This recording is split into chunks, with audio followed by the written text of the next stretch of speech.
നാം ഇവിടെ ചർച്ച ചെയ്യുന്നത് ജ്യോതിഷ യോഗങ്ങളെക്കുറിച്ചാണ്.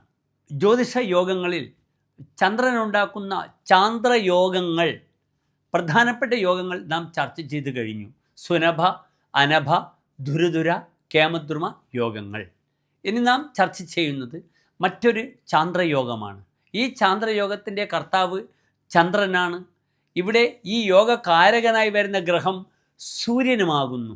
ഈ യോഗങ്ങളിൽ പ്രധാനപ്പെട്ട 3 യോഗങ്ങളാണ് നാം ചർച്ച ചെയ്യുന്നത്. അസമ, സമ, വരിഷ്ഠ യോഗങ്ങൾ.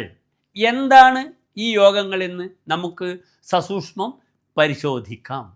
അസമസമ വരിഷ്ഠ യോഗാന്യർക്ക കേന്ദ്രാദി സംസ്ഥേ ശശിനി വിനയ വിത്ത ജ്ഞാന ധി നൈപുണാനി. നമുക്ക് ആദ്യമായി എന്താണ് അസമയോഗം അഥവാ അധമയോഗമെന്ന് പരിശോധിക്കാം. ഇവിടെ ചന്ദ്രൻ്റെ കേന്ദ്രരാശിയിൽ സൂര്യൻ നിൽക്കുകയാണെങ്കിൽ ആ യോഗമാണ് അസമയോഗം അഥവാ അധമയോഗമെന്ന് പറയുന്നത്. അധമയോഗമെന്ന് പറയുമ്പോൾ എൻ്റെ പ്രിയപ്പെട്ട പ്രേക്ഷകർക്ക് മനസ്സിലാകുമല്ലോ അധമത്വം എന്ന വാക്കിന് അർത്ഥം. ഇവിടെ ചന്ദ്രനോടുകൂടി സൂര്യൻ ചന്ദ്രരാശിയിൽ നിൽക്കുകയാണെങ്കിൽ, 1-ാം ഭാവത്തിൽ നിൽക്കുകയാണെങ്കിൽ അത് അധമയോഗമാകുന്നു.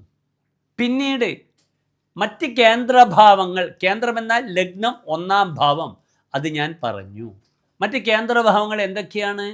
4, 7, 10.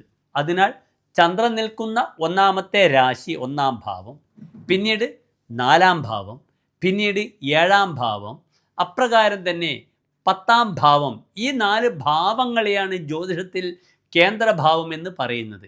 ഇപ്രകാരം ചന്ദ്ര കേന്ദ്രത്തിൽ സൂര്യൻ നിൽക്കുകയാണെങ്കിൽ അത് അസമയോഗമാകുന്നു, അധമയോഗമാകുന്നു. യാതൊരു പ്രയോജനവും ഈ യോഗം കൊണ്ട് ഇല്ല.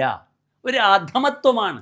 ഒരു വ്യക്തിക്ക് ഉണ്ടാകുന്ന അധമഭാവത്തെയാണ് മേൽപ്പറഞ്ഞ യോഗത്തിലൂടെ ആചാര്യൻ സൂചിപ്പിക്കുന്നത്.